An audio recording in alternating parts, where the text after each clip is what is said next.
The villa was unusually quiet in the morning. After a night of drizzling rain, the garden was filled with the scent of damp earth. Haley had been sleepless all night, tossing and turning, thinking about the mysterious letter from the basement and the increasing number of anonymous threats on her phone. She stared at the irregular cracks in the ceiling, her mind gradually forming a decision. She knew that no matter how Alexander treated her, she could not remain a passive waiter. She had to find her own direction and become stronger in order to survive in this turbulent world. At daybreak, she went downstairs to prepare breakfast. Linda was already busy in the kitchen. Seeing that she looked tired, she asked with concern, "Did you not sleep well last night?" Haley nodded and whispered, "I've been dreaming lately that someone is chasing me in the dark, but no matter how hard I try, I can't run away." Linda sighed and handed her the hot milk. "Sometimes people are trapped by their own fears. Only by facing them can you get rid of them. I want to change." Haley held the cup, her tone firm. "I can't always wait for others to help me. I want to try to make a way for myself." Linda smiled with relief. "I've long seen that you're not the kind of girl who would settle for being ordinary." At the breakfast table, Alexander and Eric discussed their strategy after the failed negotiations last night. Both of them looked grim, and the atmosphere at the table was depressing. "Richard won't give up easily," Eric frowned. "I suspect he has already planted spies around you." "Don't worry, I'm prepared," Alexander said lightly, but his eyes accidentally fell on Haley. Haley ate her toast, forcing herself to act like a normal, carefree girl. But she could sense Alexander's worry, and also sense an invisible gaze, watching her from behind. After dinner, Alexander asked her to talk to him in the greenhouse, where sunlight streamed in through the glass roof, and the fragrance of flowers filled her nostrils. "Were you scared last night?" he asked gently. "It's okay," Haley forced a smile. "I'm just a little confused. Lately, I've always felt like Everyoni has their own secrets." Alexander was silent for a moment, then said, "You don't have to push yourself too hard. You're here, and if you have any difficulties, you can tell me." "Thank you for your concern." Haley looked up at him. "But I want to try to survive on my own. I can't always rely on others to protect me." Alexander's expression was complicated, but he finally nodded. "If you need any resources, please let me know."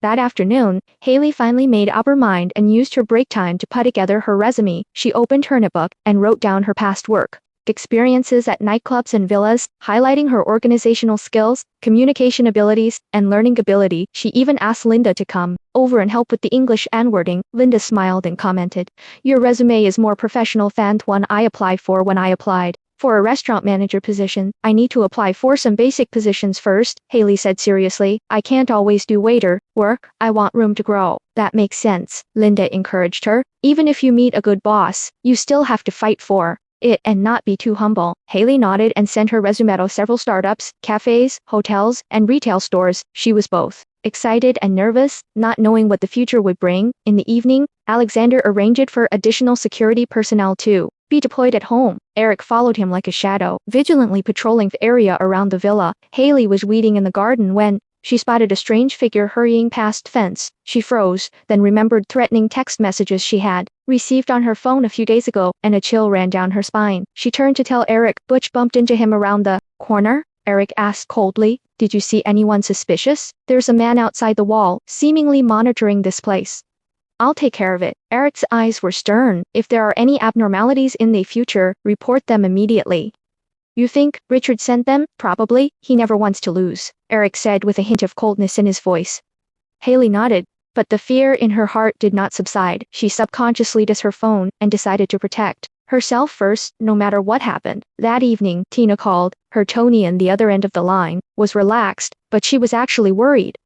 "How have you been lately? Is it too boring in the villa?" "No," Haley laughed. "I'm working on my resume and looking for a new job."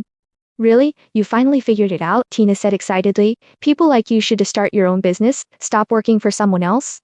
Take it slow and find a safe place to start." "Oh, by the way," Tina said, changing the subject, "a friend of mine is starting her own media business. Do you want to try it together? If she does well, she might become famous." Haley thought for a moment and said, "I'll give it a try. The more options I have, the better." The two chatted for a long time, from their future ideals to their work and life, from the night view of Manhattan to the grasslands of their hometown. When they hung up the phone, Haley felt calmer than ever before. The next morning, Haley received an interview invitation from a startup coffee chain. She was nervous but excited, so she asked Linda to help her choose clothes and put on light makeup? Come on. Linda straightened her collar. Whether it succeeds or not, at least you took the first brave step. The interview was held on the bustling 8th Avenue. The cafe was warm and bright, and the owner was a young Asian woman with a capable demeanor. Have you worked in a nightclub before? The boss asked curiously. Yes, and later I worked as a valet assistant, doing all kinds of work. Haley answered honestly. Can you use a cash register, order food, and manage inventory? Yes, and I'm very hardworking, and willing to learn new things. The boss thought for a moment, and nodded. Okay, the trial period will begin next week. If you do well, there's a chance for promotion. Leaving the cafe, the sun shone warmly on her face. Haley took a deep breath and felt her whole body lighten up.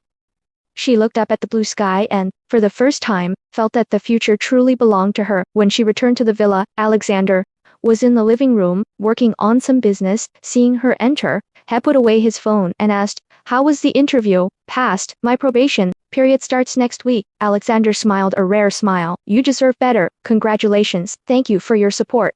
Haley said sincerely. I want to work hard on my own. Alexander looked at her gently, his eyes filled with admiration and a touch of worry. Remember, no matter what happens, you can come to me. I will. The two smiled at each other. At that moment, Haley realized that she was no longer just a girl living under someone else's roof in this family, but a person with independent goals. At night, Haley was in bed looking through her new resume when she suddenly received another strange text message on her phone. The more you stand out, the more dangerous it is. If you want to live, be honest. She felt a chill in her heart, but this time, there was no fear. She replied, I won't be intimidated by you. She closed her cell phone and looked out the window at the city at night, feeling an unprecedented sense of determination and clarity in her heart. Please stay tuned for the next episode. See you there.